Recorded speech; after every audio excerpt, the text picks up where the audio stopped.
vemos algunas caritas nuevas, ¿no? ¿Se ha fijado? ¿Se ha fijado que hay algunas caritas nuevas? Algunas que ya las hemos tenido al menos una vez antes. Una vez más, bienvenidos, bienvenidas.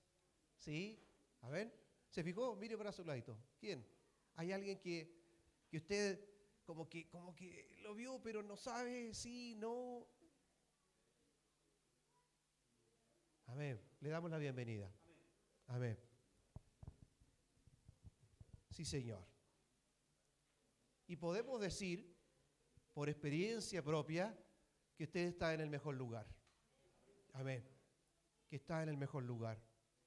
Está en la casa del Señor. Aun cuando es un colegio, durante la semana, cuando su iglesia se reúne, la presencia de Dios está aquí, su reino se establece en este lugar donde están sus hijos, y esta es la casa de Dios entonces en ese instante, ¿no? Porque están sus hijos reunidos, porque está el cuerpo de Cristo. Amén. Así que, una vez más, bienvenido, bienvenida. Amén. Nos alegra verles. Les invito a abrir sus Biblias en el libro de Mateo. Si usted ve a su ladito a algún hermano que no tiene Biblia, pues comparta su Biblia. Mateo capítulo 6.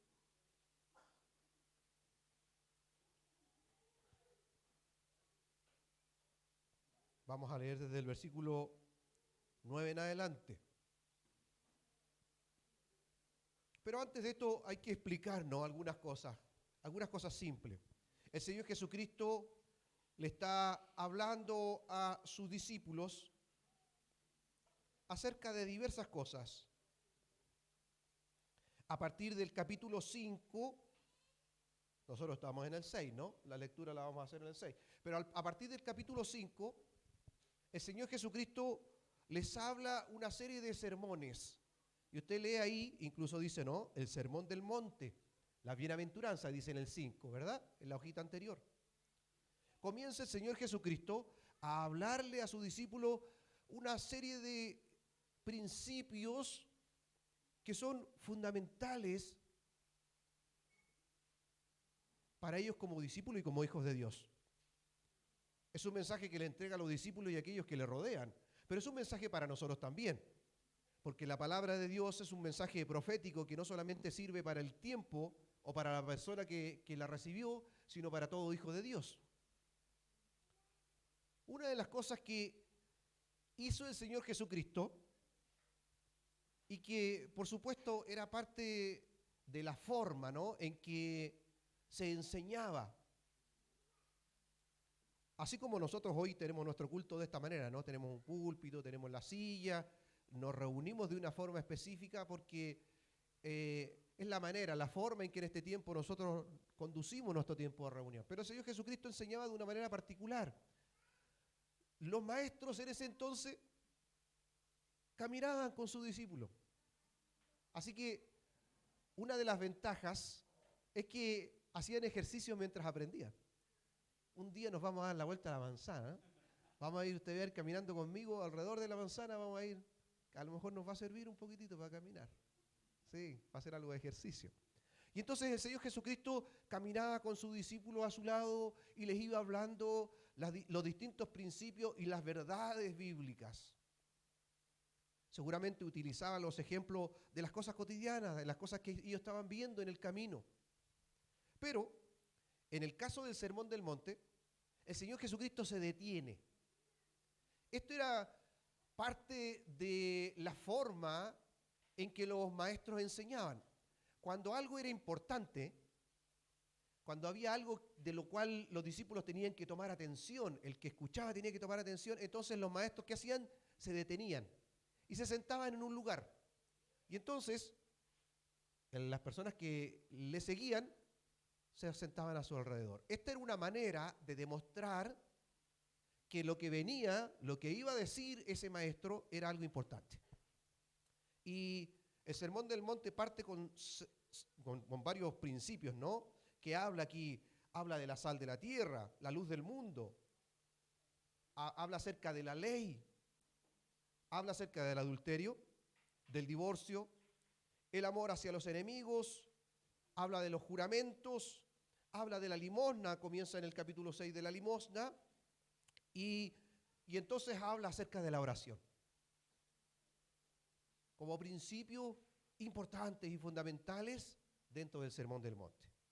Y le dice entonces a los discípulos a partir del versículo 5 que no debían orar como en aquellos que simplemente hacen un rezo. Cuando nosotros leemos una pauta de oración, a menos que sea en un discurso formal, ¿no? Si por alguna razón se hace un discurso formal y los tiempos están delimitados y ese discurso formal dentro de una ceremonia formal en una reunión o en una iglesia, a lo mejor una oración se puede leer perfectamente, pero alguien la tiene que escribir. Pero un rezo es una oración aprendida que alguien le enseñó y que tiene el mismo formato. Todos la dicen de la misma manera, ¿sí? Por ejemplo, se usa hoy día como rezo el Padre Nuestro, ¿verdad? Se usa como rezo, todos la repiten.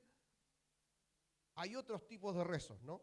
Que no son de nuestro credo. Pero el Señor Jesucristo le dice a los discípulos, cuando oréis no ores como los hipócritas, dice. ¿Ya? Porque aman el orar en público. Sino más bien el Señor Jesucristo le dice, deben de orar de esta manera. Y entonces, el versículo 9 les dice, 6:9, Mateo 6:9. Les dice, vosotros pues oraréis así. Padre nuestro, que estás en los cielos, santificado sea tu nombre. Venga tu reino. Hágase tu voluntad como en el cielo, así también en la tierra. El pan nuestro de cada día, dánoslo hoy. Y perdónanos nuestras deudas, como también nosotros perdonamos a nuestros deudores.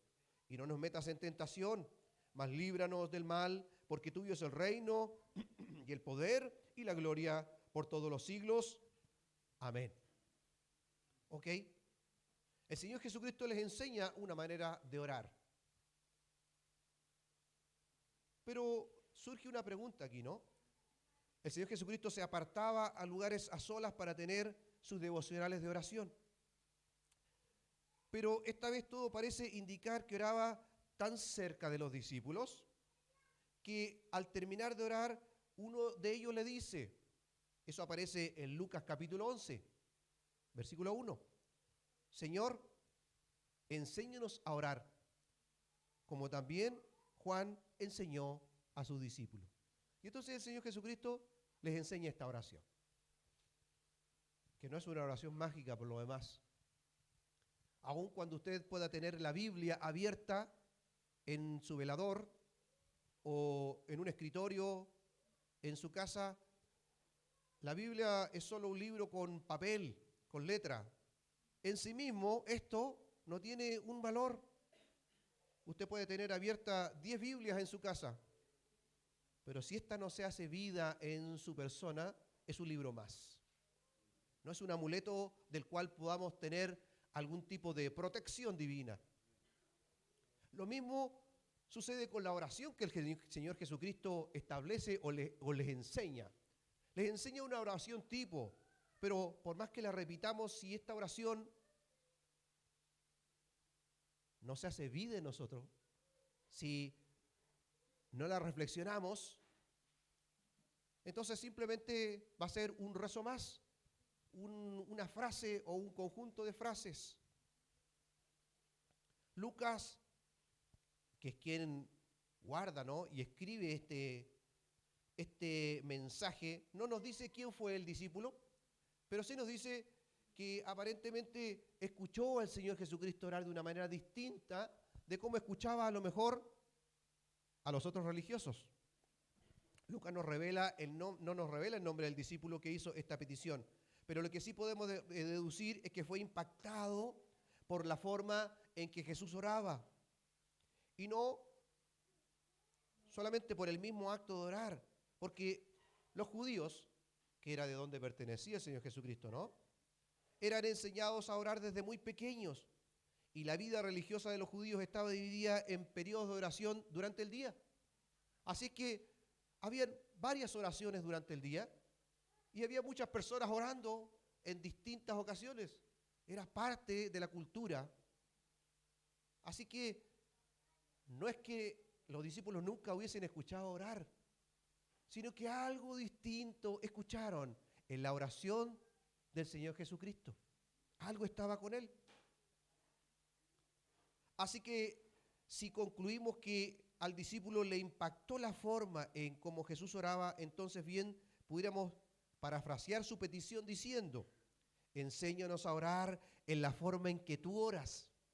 ¿Sí? En el fondo es eso. Señor Jesucristo, enséñanos a orar en la forma en que tú oras. Y Jesús aprovechó la ocasión para dejar establecidos principios básicos de cómo orar a Dios el Padre. Hermanos, hoy quiero que juntos analicemos la primera expresión de la oración modelo que enseñó Jesús a los discípulos, que es: Padre nuestro que estás en los cielos. Vamos a revisar un poquitito. ¿A qué se refería el Señor Jesucristo cuando nos habla de esta manera? ¿Ya? Y la intención es analizar cada una de las palabras de forma breve. No podemos analizar todo el sermón, quizás a lo mejor para la siguiente predicación podemos hacerlo, continuar con él, pero ver qué es lo que nos habla el Señor a través de la oración que el Señor Jesucristo le enseñó a sus discípulos. El primero es la expresión Padre. ¿Sí? Así parte, ¿no? Padre nuestro, Padre. Es cierto que Dios es creador, es juez, es Señor, es maestro, es proveedor, es sustentador, es protector, y el que con su cuidado providencial sostiene nuestra existencia. Pero Jesucristo, el Hijo de Dios, vino a la tierra para morir en la cruz por nuestros pecados y revelarnos al Padre Celestial, para que tú y yo pudiésemos conocerlo a Él más íntimamente. En el Antiguo Testamento se refería a Dios fundamentalmente como el Padre del pueblo hebreo o del pueblo judío. Pero en el Nuevo Testamento, tanto Jesús como sus apóstoles establecen la idea del Señor como un Dios personal, individual. En ese cambio de dispensación o de era, el Dios Jehová, que es el nombre que más se escucha en el Antiguo Testamento, ¿no? Era un Dios de un pueblo. Y las formas, los rituales en que el pueblo se tenía que acercar a Dios era una manera comunitaria, era una forma como nación.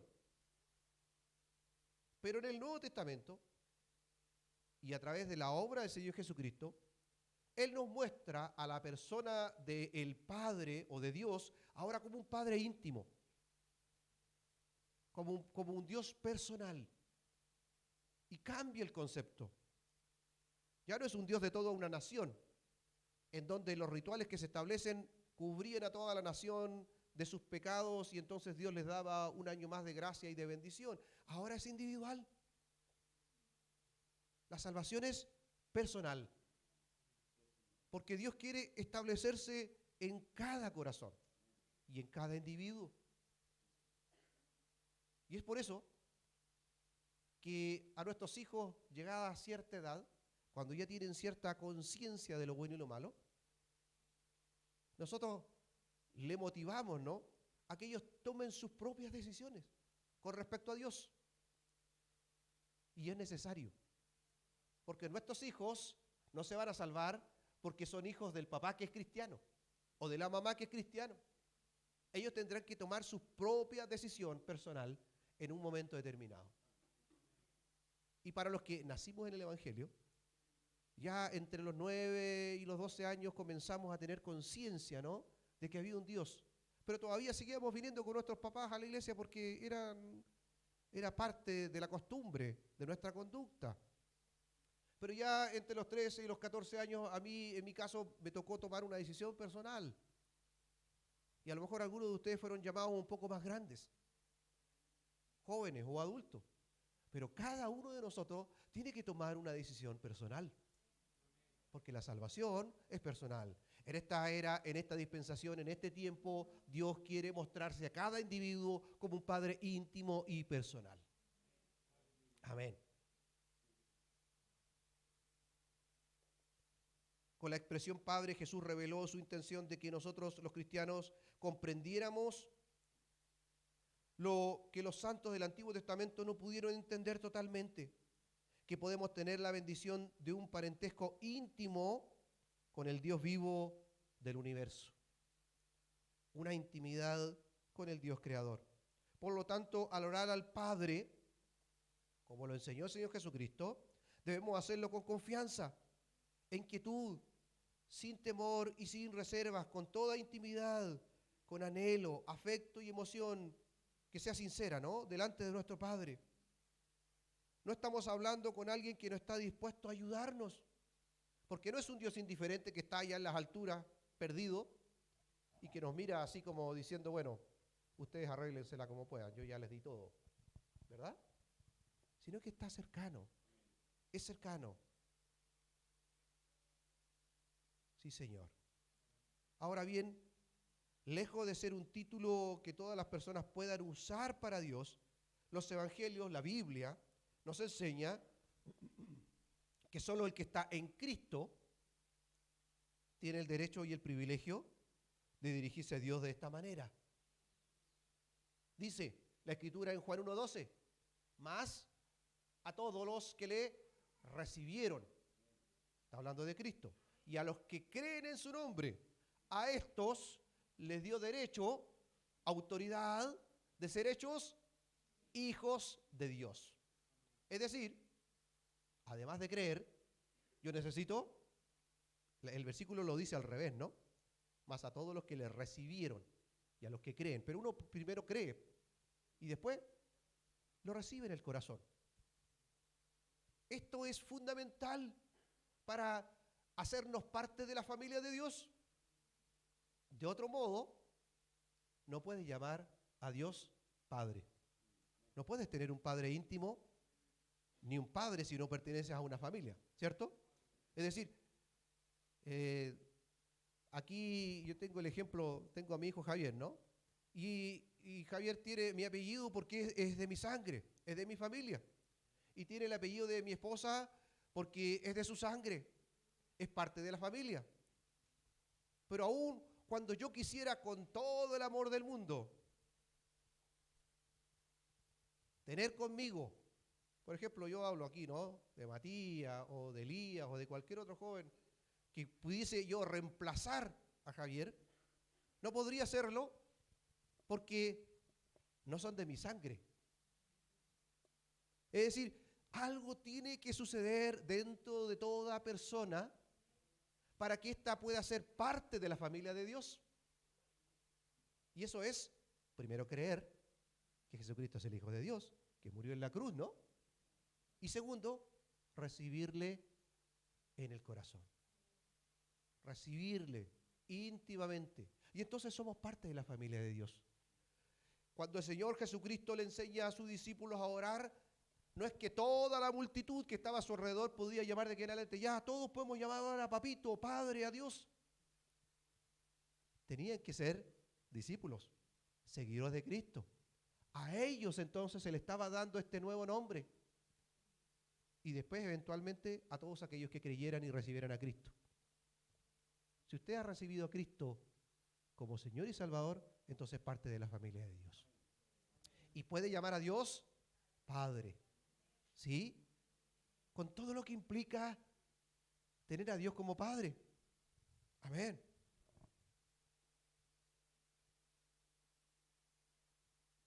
La Biblia enseña que cuando aceptamos a Cristo como Señor y Salvador personal y ponemos nuestra fe en Él, nacemos a una nueva vida y somos adoptados, así dice la Escritura, como hijos de Dios. Eso garantiza que venimos a formar parte legítima de su familia, con todos los derechos y privilegios, pero también los deberes que le pertenecen a los creyentes. Aprendemos por medio de la Biblia que no podemos llamar a Dios Padre, sino es por medio de Jesús y por el Espíritu Santo. Así que intentar acercarse al Padre prescindiendo o dejando de lado al Hijo equivale a llamar mentiroso a Jesús, porque ¿sabe lo que dijo el Señor Jesucristo en Juan 14:6? Él dijo, nadie viene al Padre si no es por mí. Él dijo, yo soy el camino, la verdad y la vida. Y nadie puede ir o venir al Padre si no es por mí. Solamente a través de Jesucristo. El apóstol Pablo enseña que Dios envió a Jesucristo para liberar a todos los que teníamos que obedecer a la ley y luego nos adoptó como hijos suyos, dice. Así dice Gálatas capítulo 4, versículo 5.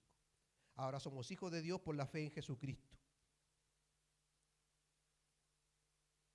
Y también nos dice en Romanos capítulo 8, versículo 15,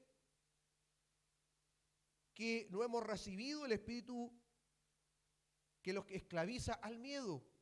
En cambio, hemos recibido el Espíritu de Dios y quien nos adoptó como sus propios hijos. Y ahora le llamamos, dice la Escritura, Abba Padre.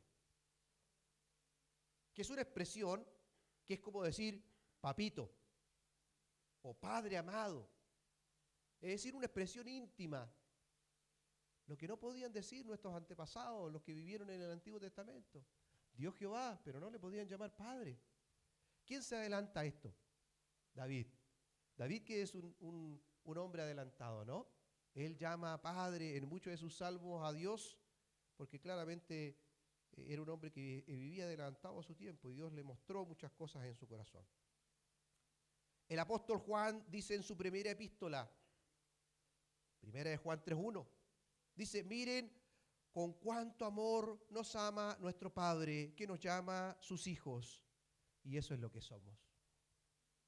Jesús quiere que tengamos la convicción de que Dios es nuestro Padre, para que nos acerquemos confiadamente, dice Hebreos 4:16, confiadamente al trono de su gracia para alcanzar el oportuno socorro y misericordia. Podemos entrar confiadamente ante su presencia. Amén. Pero además de la expresión Padre, el Señor Jesucristo dice Padre nuestro. En primer lugar, nuestro es una condenación al egoísmo humano. Las personas generalmente se expresan en primera persona del singular. Yo pienso, yo creo, yo opino, mi vida, mis derechos, mi dinero, mi casa, lo mío. El ejemplo bíblico más relevante del egoísmo humano es el rico insensato, ¿no? Lucas capítulo 12, desde el versículo 17 al 19, en un momento nos dice la Escritura que un hombre comenzó a enriquecerse y se dio cuenta que había tenido mucho y que había tenido una producción de sus granos y su fruto enorme. Y entonces construyó graneros para guardar toda esa cantidad de alimento que había recolectado. Y entonces una vez que lo tuvo todo guardado, se regocijó y dijo, esto es el fruto de mi esfuerzo. ¿Cierto? Así dice la parábola. Pero después se le aparece en la noche un ángel que no era de Dios, ¿no? Y le dice, necio, ¿para qué servirá todo lo que has almacenado? Hoy, dice, tu vida va a ser quitada, ¿cierto? Y todo lo que almacenaste, ¿para quién será? ¿Verdad? Entonces, está hablando del egoísmo humano, ¿no?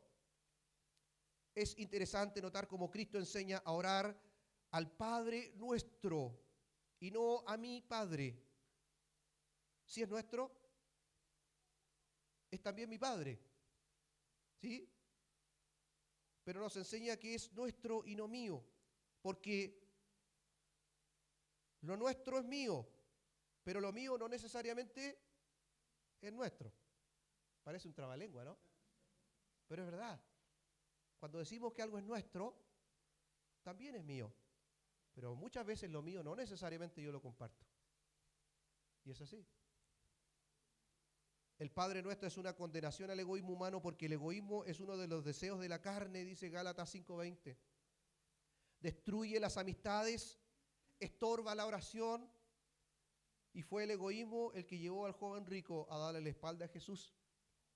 Cuando Cristo le planteó lo único que le faltaba, ve y vende todo lo que tienes y sígueme, le dice al joven rico.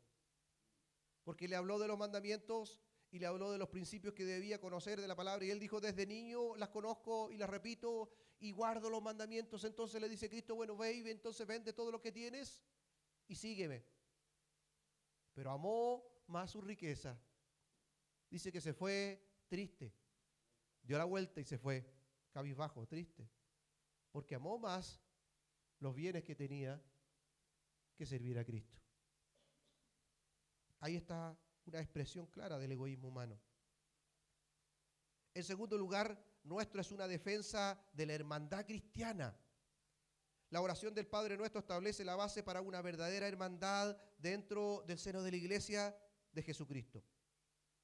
Cuando tenemos a Dios como nuestro Padre, se derriban nuestro egoísmo y cualquier argumento humano que pretende dividirnos y crear barreras entre nosotros.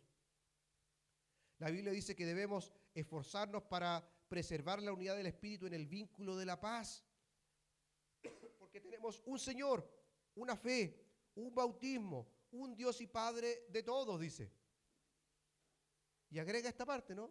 Un Dios y Padre de todos, ¿sí? El cual es sobre todos y por todos y en todos, dice Efesios capítulo 4, versículos 5 y 6. Que no me cueste tanto trabajo reconocer y aceptar que Dios tiene otros hijos que son mis hermanos en Cristo. No importa cuál sea su nacionalidad, color de piel, su idioma, su nivel cultural, su estatus social, ni cuán rico o pobre sea, si es o no muy espiritual. Aunque el cristianismo no borra estas distinciones, sí las hace irrelevantes. Las hace irrelevantes para que entremos en un pacto con plenos privilegios como hijos de Dios. Jesús le dijo a sus discípulos que todo el mundo se va a dar cuenta que ustedes son mis seguidores si se aman, dice, unos a otros. Amén. Pablo le dice a los hermanos de Efesios, en Efesios capítulo 4, versículo 3, sean humildes y amables, tengan paciencia y sopórtense unos a otros con amor, procuren mantener la unidad que proviene del Espíritu Santo por medio de la paz que une a todos. Así que, como miembros de la familia de Dios, tenemos el deber de estimularnos a la fe, respetarnos y orar, dice, los unos por los otros. Amén. Luego dice, Padre nuestro que estás.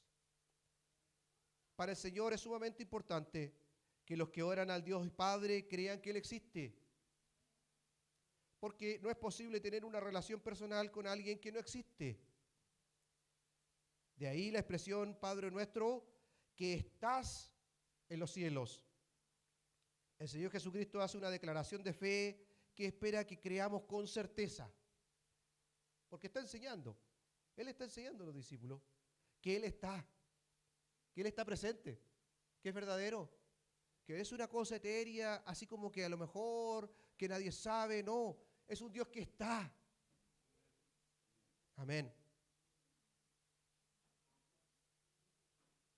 La expresión que estás es un reconocimiento indiscutible de la realidad de la existencia de Dios, porque lo que está tiene ubicación, en este caso es el cielo. Y si Dios está en un lugar, entonces no hay discusión alguna de que Él existe. La Biblia dice claramente que sin fe uno no puede agradar a Dios. El que quiera acercarse a Dios debe creer que existe, dice, y que premia a los que sinceramente le buscan. Así dice Hebreos capítulo 11, versículo 6. Aquí el escritor a los hebreos revela dos elementos esenciales en la fe. Creer que Dios existe y creer que Él es el Dios personal que cumple sus promesas y que premia a los que con sinceridad le buscan. La expresión que Jesús está es un golpe mortal a la incredulidad, que es la madre de todos los pecados. El Señor quiere que nunca le permitamos a Satanás que siembre dudas sobre la existencia de Dios y su bondad infinita, porque así parte, así comienza, poniendo una pequeña duda. ¿Será que me escucha? ¿Será que Dios se preocupa de mi vida? Y después cuando entraron esas dudas, la siguiente pregunta es, ¿será que verdaderamente existe Dios? Porque yo no le veo, no sé, como que no lo siento. ¿Será que existe verdaderamente Dios? Y así comienza la duda en nuestra mente y corazón. Y cuando ésta se deposita en nosotros, entonces simplemente decimos, bueno, si no existe, puedo vivir mi vida como mejor me plazca, como yo creo. Y de verdad, yo creo que hay personas que son sinceras cuando quieren intentar buscar a Dios de alguna manera, pero lamentablemente muchos están sinceramente equivocados. Porque la única manera de acceder al Padre, y lo dijo el Señor Jesucristo, es a través de Él. A través de una relación personal e íntima con Dios. Es la única forma. Dios existe. ¿Lo cree el hombre o no lo crea? La existencia de Dios no depende del hombre. Todo lo contrario, el hombre existe porque Dios existe. La negación de la existencia de Dios por parte de los ateos no significa que no exista, sino que quienes niegan su existencia se resisten a recibirlo en el corazón simplemente. El problema que algunas personas tienen respecto a la existencia de Dios es que para ellas Dios no es algo concreto, sino algo abstracto o nebuloso, perdido en la incertidumbre, como una especie de apéndice cultural, ¿no? O un recuerdo imperfecto de la niñez que se va borrando con el tiempo en la medida que uno se va haciendo más adulto. Pero el Padre nuestro presenta a Dios como un ser infinito y personal. Tener una relación personal con Dios forma parte de la riqueza de la vida cristiana. Dios no quiere que solamente sepamos algo de Él. Dios anhela que le conozcamos personalmente e íntimamente. Por eso es tan extraordinario saber que nosotros, simples criaturas mortales, podemos conocer a Dios personalmente como nuestro mismísimo Padre Celestial, ¿no? Como nuestro Padre Celestial. Y por último, dice, Padre nuestro, que estás en los cielos. ¿Qué significa que estás en los cielos? Los cielos son un punto de elevación, de prominencia, desde donde se domina el universo. Es la dimensión espiritual donde está Dios y donde estaremos nosotros con Él en el futuro, ¿no? Así lo dicen sus promesas. Por lo tanto, esta expresión hace referencia tanto a la grandeza y la gloria de Dios como a su omnipresencia. No está en cualquier lugar, no estás al lado mío, a mi altura, está en los cielos, donde todo ser humano siempre quiere llegar, ¿no? ¿Quién cuando niño no pensó y deseó poder volar? Ver la inmensidad desde las alturas, ¿no? Y usted ve, si usted se fija, gran parte de los superhéroes que aparecen, en algún momento adquieren poderes y pueden volar. Aún hasta el Neo de Matrix, ¿no? ¿Cuál fue la supremacía para los que les gusta el cine? ¿No? A mí me gusta el cine. ¿Cuál fue la supremacía de su poder? Cuando dominó, ¿qué cosa? Los cielos. ¿Sí? Dominó los cielos. Pudo desprenderse del suelo. ¿Por qué? Porque las alturas representan autoridad, poder. El cielo, las alturas representan también la santidad de Dios. Cuando el Señor Jesucristo entonces le dice a sus discípulos, Padre nuestro que estás en los cielos, está haciendo un reconocimiento de la autoridad de Dios. Aun cuando el Señor Jesucristo es Dios, dice que se sometió a la autoridad del Padre y reconoció al Padre como Dios Todopoderoso. Amén. Una de las tendencias del hombre es limitar a Dios. Y a Dios no se le puede confinar o limitar a ninguna estructura humana, ni a ningún edificio. La Biblia nos dice que Dios tiene la tierra como estrado de sus pies y sus ojos pasean por la tierra y nada escapa a su mirada. Así lo dice Isaías 66:1. Jehová dijo así: el cielo es mi trono y la tierra estrado de mis pies. Algunas personas equivocadamente limitan a Dios a una urna de cristal, a una lucecita en una esquina, en una cajita. Otros a un símbolo que llevan en el cuello como un amuleto, ¿no?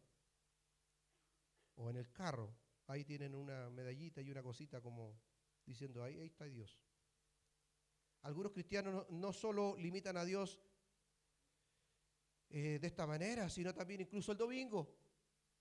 Algunos dicen, aquí está Dios.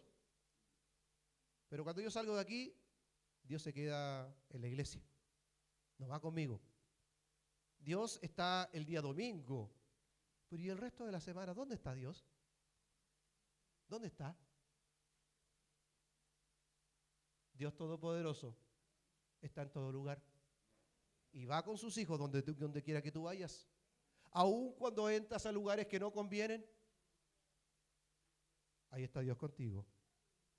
Y Él ve todas las cosas. Porque a Dios no podemos engañar.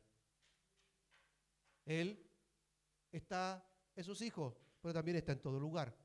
Aun cuando la maldad gobierna o aparentemente gobierna muchos lugares y donde parece que no se mete nada bueno, aún la presencia de Dios escudriña aquellos lugares. Porque aquellos un día tendrán que dar cuenta delante de Dios de todo lo que hacen. Y todos nosotros tendremos que presentarnos delante de Dios Todopoderoso. Y será para juicio de condenación o de salvación. Y eso depende solamente de tu decisión. Si tú tienes a Dios como Padre Celestial, si tú vives una intimidad con Dios a través de Jesucristo, entonces cuando un día nos presentemos delante de Dios, en ese juicio no será para condenación, sino para salvación. Pero eso depende de cada uno. Porque Dios Todopoderoso, que está en los cielos, Él, a través de su Hijo Jesucristo, juzgará todas las cosas. Un día todos tendremos que compadecer delante del Padre. Amén. El rey David decía, por último, ¿a dónde me iré de tu espíritu? ¿Y a dónde huiré de tu presencia? Si subiese a los cielos, allí estás tú. Y si en el Seol, en la profundidad de la tierra, hiciere mi estrado, he aquí, allí tú estás. Si tomare las alas del alba y habitare en el extremo del mar, aún allí me guiará tu mano y me asirá o me tomará, dice, tu diestra. Salmo 139, del versículo 7 al 10. Hermanos, no debe ser motivo de temor o miedo, sino de consuelo saber que no hay sitio donde yo vaya que no esté inspeccionado por Dios y que haya tomado las medidas de seguridad para protegernos y guardarnos del mal. Podemos concluir que a través de la oración del Padre Nuestro, primeramente el Señor Jesucristo nos recuerda que el concepto que tenemos de Dios determina nuestra relación personal con Él. ¿Cómo tú ves a Dios? Es cómo es tu relación con Él.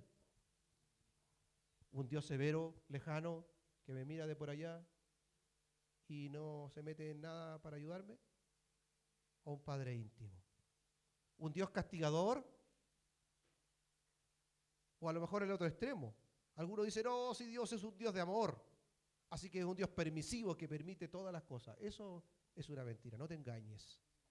Porque así como Dios es amor, también un día juzgará a todo hombre y mujer por sus actos. Y así lo dice su palabra.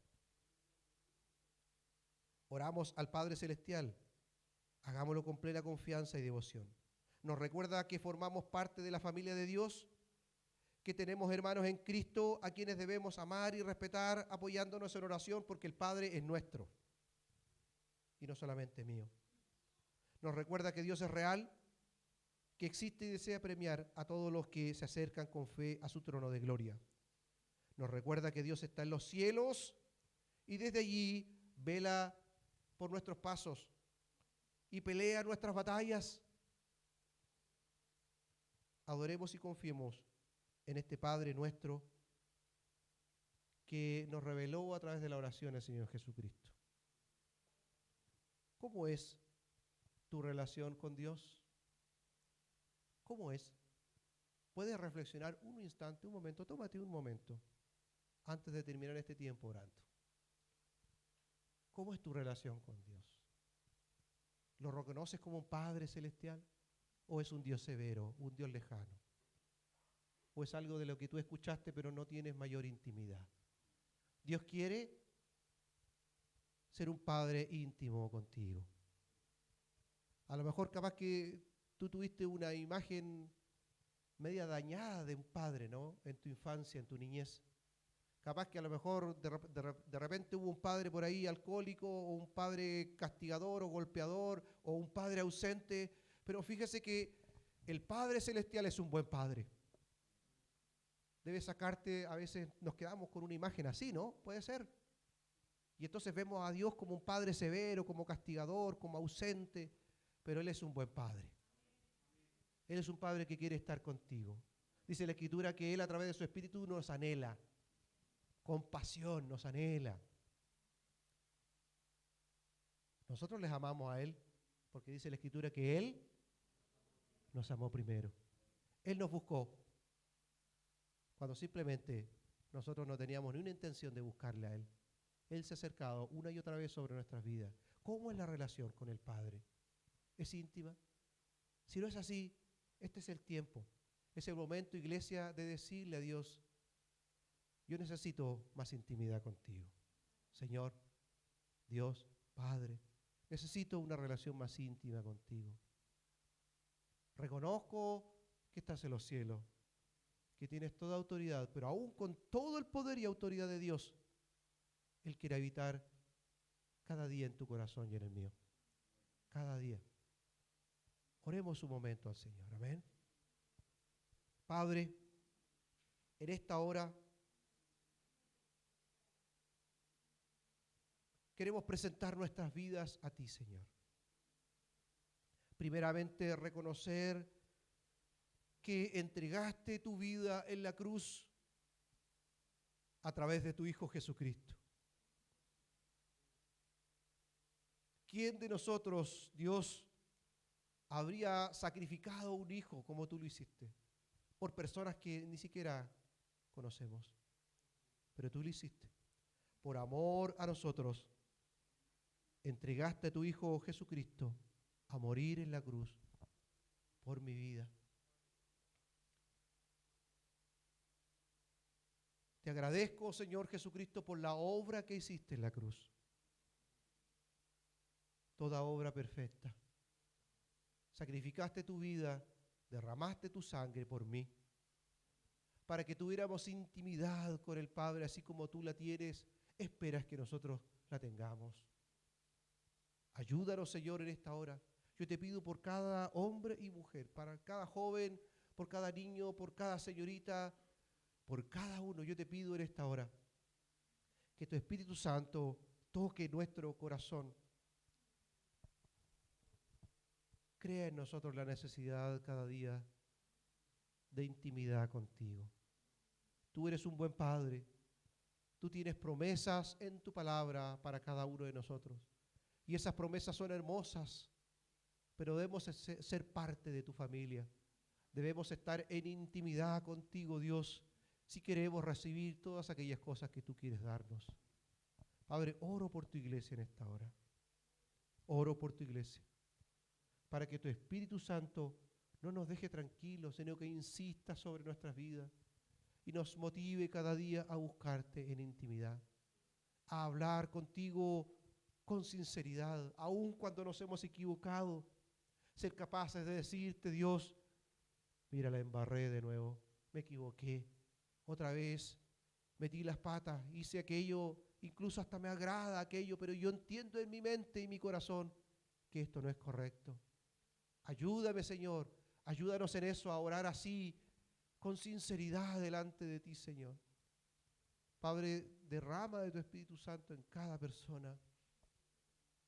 Señor, sorprende a cada hombre, mujer, joven y niño, sorpréndelo, Señor, en esta semana con tu Espíritu Santo. Sorpréndelos, Señor.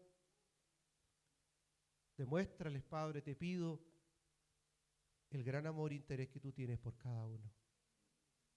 Sí, Señor. Amén.